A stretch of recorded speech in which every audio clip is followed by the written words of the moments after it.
Hey everyone, Joe Carrell here in Nashville, Tennessee, and I am at Oceanway Studios down on Music Row, which I think is one of the most glamorous rooms in the world. We have tons of great outboard, we have vintage Fairchilds, we have Blue Stripe 1176s, but here's the deal.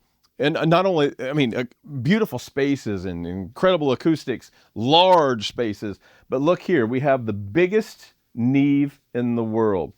It's actually two vintage 8078s joined together. And what we're doing today, you think, well, would you ever actually use all that? Isn't that a little bit of overkill? Well, what we're doing today is we're actually working for Walt Disney. So we are taking classic film music and repurposing it for Walt Disney and other types of shows, Broadway shows, cruise ship shows, various kinds of things like that. So we're recording the orchestra. So you have strings, you have woodwinds, you have brass. We're also recording the rhythm section. So we have drums, we have bass, we even have harp, we have acoustic guitar, electric guitar. So why don't you just walk around the facility with me? You'll see what all we're doing today, and we can decide whether or not this is overkill. Okay, so let's walk into the drum booth. The drums, because we're recording drums, rhythm section at the same time as orchestra. Drums are very loud, so they have to be isolated from the orchestra. So we have them in this room right here off the side of the control room, and you'll see that it's not all that large of a room, but it feels a little larger than it really is, or than it looks, because the ceiling is so high in here. But it's still a kind of a tight sounding room as well.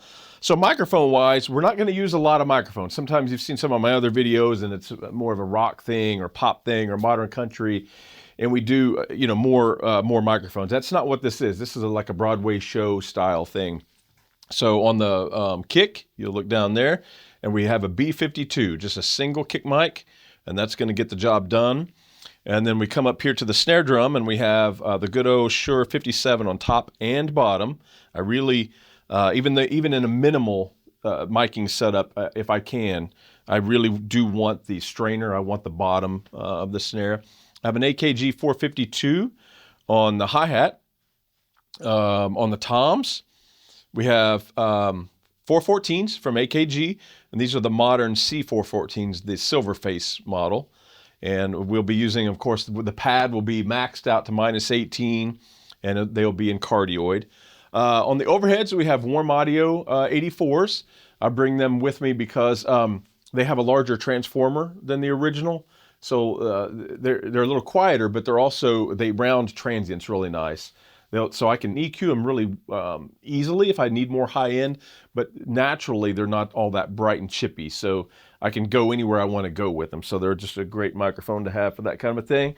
Back here, lastly, we have the AKG 414 brass capsule model, which is just a classic microphone, and that will be for a shaker, tambourine. I think we did some triangle today, so that kind of a thing. Okay, so we're out in the big room. This is what Oceanway is known for, and this is we have a small brass section here. Today we have over in this side of the room we have the trumpet and the trombone. So the trombone will set here, and we have a Coles 4038 ribbon mic, just a classic ribbon mic that sounds good on about every brass instrument you can think of. And then right here we have the trumpet, and he is blowing also into a Coles 4038. In fact, all the brass today will be into the Coles 4038s. They just sound amazing. They have enough top end, but the top end isn't shrill and bright and real spiky, transient rich, so they just do a really good job of rounding everything out. And you will see as we move around, because we have strings, woodwind, and brass all in the same room, you're not going to get a lot of isolation, and you don't want a lot of isolation, but a little bit is good. So you'll see that I have the brass kind of caged in. So these things here that I'm talking about, hopefully the camera's picking this up. There's plexiglass that goes down in it. So the direct microphone, the trumpet, when he blows, his bell is a lot of this is being absorbed to where it's not getting in the string mics as much, or in the flute or the oboe mics as much, even though it's going to be there somewhat. But nonetheless, because the whole room is being excited, it is making it into the decatry and the room mics. So that's a cool little thing. If you ever find yourself working here and you're cutting brass and strings at the same time, that helps the really bright trumpet from being captured, too dominantly into everybody's mics, is just cage them in just a little bit. Okay, and the woodwinds are back here. So we have clarinet here, we have oboe here, and she doubles on English horn, and we have flute here, which the flute will also play, penny whistle, piccolo, that kind of stuff. And we have an assortment. We have some sheps on the flute and the clarinet, and we actually have a Studer microphone, an old Studer microphone here on the oboe. You'll see that I also have them kind of caged in a little bit. I have these rolling baffles with the plexiglass, so when the flute, flutes can be extremely loud, and the penny whistle and things like that. So when they're playing really loud, it's not getting into the string mics as much. And you'll see that I also have a partition right here so that the flute, which again, like we just discussed, is loud, isn't going to bleed as much because of this guy into the saxophone mics, because the saxophone mics are down low, very, very close to the bell of the instrument. So the bleed is pretty minimal, actually. So right to the conductor's right, we have the cellos, and this is the Neumann TLM 170. We have two cello players, so I just put this right between it, and it picks them up equally. I don't need to adjust the blend. They're going to play the right thing, and I don't need a lot of hands-on between the two on any of these stations, because it's all about the sound of the decketry. The room mics really is a big part of the sound. So you just use the spot mics as you need for a little definition. Violas set here, same thing. We just have a single mic, and this is a Neumann U67, a vintage U67. It's a fantastic microphone for, as most of you guys know, for so many things. I mean, you can sing into it. You can use it on drum overheads, acoustic guitar. It just works on so many things. But when I work here, a lot of times I spec those on the violas and the violins. Speaking of violins, right here is station. This will be the second violin. So they're going to play a little bit lower part than violin 1. And as again, we have the Neumann 67. And these are going to be in cardioid. So that way the excitement of the room isn't being picked up as much. So it's pointing down at the source. So I have, again, I'm not, when I use these mics, it's just to get a little definition and clarity out of what's happening out of these instruments, knowing that the room ambience is the main sound. So I don't want them in omni. I want them in cardioid. And this is the high violins. Violin 1, also a Neumann U67. They're panned out completely around the conductor station, hard left, hard right. Now, here's the key, or one of the keys anyway. You look up here, Max, and you'll see the Neumann M50s on the decketry. So this is awesome. I mean, look at that stand. You just don't see that everywhere. When you come to a studio like Oceanway, and a handful of the other great orchestral rooms around the country and around the world, you see 3 M50s and a big massive decketry stand like that. You just don't see that everywhere. So it's really, really impressive. And flanked to the left and right of that, you'll see we have the Lewitt. These are the 840s. These are tube mics, which are no longer available. I grabbed 3 of them in the last year that they were making them, and I'm really glad I did because they're fantastic, and we use them a lot. They have been replaced by the Pure Tube, which I also have and really like, and in fact, we're using that today as well. But while we're on the room mics, let me point back here off in the distance, and you'll see we have a stereo left and right, and you think, man, why are they doing that? It's Atmos. So we can use the decketry and the wides for the front, and if we want to use the wides, if we want to raise them a little bit, we can. If we want to put them a little bit, in the left and right speakers, as the side speakers, we can. But then we also have this image of the back of the room, and these are in Omni as well. So all 4 of the spaced pair wides are in Omni. And this is the Lewitt 640s. And the reason I love the Lewitts on this box, so to speak, for Atmos is they are super quiet and super clear. It's like there's not a microphone there. It's just a beautiful image of the room and what's happening in the room with 0 noise floor, and so that's kind of why they're being called into action. So back here on the double bass, we have the Neumann U47, the classic. I love these on double basses, and I also really like the Neumann 149. They're both great microphones. So there's a lot of great microphones, but You know, when you have the king in the building, it's just fun to put it. It's really fun to put it into use on something. Now let's go over to this side of the room where we have more brass. So in the front row here, for a chunk of the day, we had 4 saxophones. So the baritone sax set on this end, because you kind of want him just off to the left of the conductor, and then the rest of the saxophones just line up accordingly. And we have Lewitt on all 4 of them, really an assortment. So we have the 840 tube mic right here. We have the pure tube right here on sax number 2. And I don't really remember if it was a tenor or what it was. We have an LCT 1040 right here. And then on the 4th, we also have a 1040. So we have Lewitt tube mics on all of these. And then we go around to the back, and we have a single French horn player. So again, this is like a Broadway show type of production. So, you know, those of you that follow me and watch other brass days or string days, you see maybe more players, especially on the brass. You may see 3 trumpets, 4 trombones. That's not what they're going for here. It's supposed to be a little bit more like a pit orchestra kind of thing on a Broadway date. So the French horn player sits here, and so the bell of her instrument is like right in this range right here, and she's blowing into a Coles 4038. So all the brass, except for the saxophones, which some people wouldn't consider brass anyway, is blowing into the ribbon mics. And then back here, we have guitar.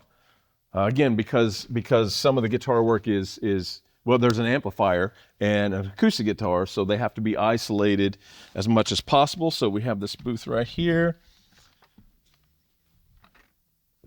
And we have a pair of Neumann 84s. So this would be the acoustic guitar right here. And I know it looks a little odd, but he sets kind of sideways when he plays. And these are Neumann, vintage Neumann KM84s. Just really, really great acoustic guitar microphones because they're not too harsh, even though they're a small diaphragm. And so this is on the body, and this is where the neck and the body of the guitar kind of meet. So imagine the sound holes right in here, about 10 inches back. And so I get a nice stereo image if I want it. If I just want to use one mic, you know, this is that kind of a classic position. But if I want a stereo image on it, I can bring them both in, and they're going to be phase coherent. And they're going to sound great.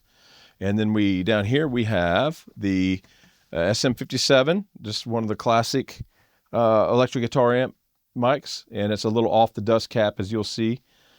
And that's kind of where he wanted it. A lot of times I know where I like it, but a lot of times you find preferences with electric players, and I always prefer them to be happy. So if they want it a little closer to the center or angled or whatever, I pretty much just let them do it because, you know, they need to be happy with what they're hearing in their headphones, and I don't need to override that for the sake of my own ego. And we have another booth over here, and this is going to be the harp. Yes, even the harp is going down live. It's pretty awesome to do these kind of dates. It just really is.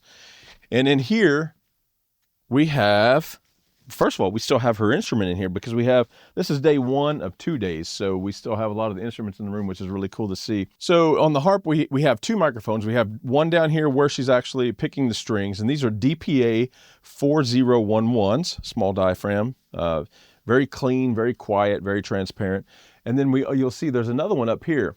And so when she pulls it back into her body to play it, that microphone will be right above the crown here. So there's some low end that comes out of the top of this shaft right here. And so that's picking up that, and I get a stereo image. So I get my brightness here, and I get my warmth up there. And it's a really cool microphone technique that I was taught early on. And let's see, what else do we have? Oh, you know what? We have a bass guitar player as well, but the bass is going direct. He is in his own booth up here, just so if he's not playing or if he makes any noises, it's not affecting anyone in the room. Because a lot of times on dates like this, the live room, you have so many people playing that have the opportunities to be a little flat or a little sharp or out of time. And so only these people have to punch sometimes a lot more than the other players do. So the bass player being up in that area, not making any noise, he can, be on his phone scrolling Instagram or whatever if he's not going to be playing for a while. But that's kind of the deal. Doing dates like this is just so much fun. It's hard to describe the rush to hear. It's a lot of work on the front end to set up this many microphones, of course. But when they count it off and it sounds, this is Walt Disney, so it sounds like a movie that you've seen, Toy Story or Beauty and the Beast or whatever the case may be. You hear it from the beginning sound like the movie score did, and it's just really, really special, very powerful, very entertaining. All the positive words. In the control room, we have a lot going on, but also in some ways a little going on. So even though you see this, 7 bays wide full of outboard gear, literally there's only a couple compressors going on the drums. We have the kick drum and the snare drum being tickled very lightly with an LA2A on the kick and a DBX 160 on the snare top and bottom. But other than that, there's some pre's down here that we're using for all the room mics. So the Decatree that we discussed and the wides on the front and rear are going through a Millennia piece actually, just because it's extremely sonically transparent. So everything else is hitting the console pre's and playback. So starting right here, we have violin 1 all the way down here through sax number 4. So around 40 tracks of inputs, not counting the Millennias down here, are actually hitting the Neve preamps.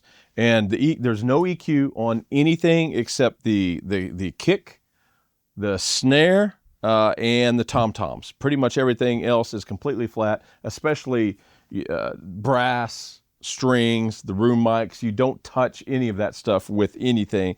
We want it to be very clean, very raw, and putting the right mics in the right spot is the sound of Orchestra. And then starting right here, we have all the playback. So you see a console this big and you think, gosh, how could you ever use all of that? But on these, when you start getting into film, like they do a lot of in this room, films, video games, or just all things orchestral, movies, whatever, it's a very different world. So the playback will start here, and you can see we go just all the strings down to the brass, the harp, the saxophones, the drums, just on and on. And what we do is, if we do multiple passes of the orchestra, maybe to make it sound like there's more string players, or we want an extra pass of strings that's just completely isolated with no brass or no woodwind bleed, they will actually be recording that to 2 tracks inside of Pro Tools. So when it plays back, I have control over what's going on the floor. I can, get my hands on it to make myself and the producer and the arranger and everyone else happy. But the other passes are playing back down here. So I can combine the new pass with the old, as I see fit, or what they see fit and what they want to hear. It's a lot to manage, but man, there's something special about it. When you're standing right here and you've got all the hours in, all the microphones are out there, and you got sounds dialed in, and it starts sounding like a movie from the downbeat. It's just a really, really special day. All right, everyone, thank you for joining me and for making it. There's a little prize for everyone that made it to the end. But I guess even if you didn't make it all the way to the end, you can still enter to win. Our friends at Lewitt are giving away 2 640s. So what we had out there, what you remember seeing those solid state mics on the rear of the room for Atmos, they're extremely clean, transparent, very full functioning mic. They do a lot of cool things, and we're giving away 2 of those. So be sure and enter to win down below. So thanks again for joining us, and have a great week.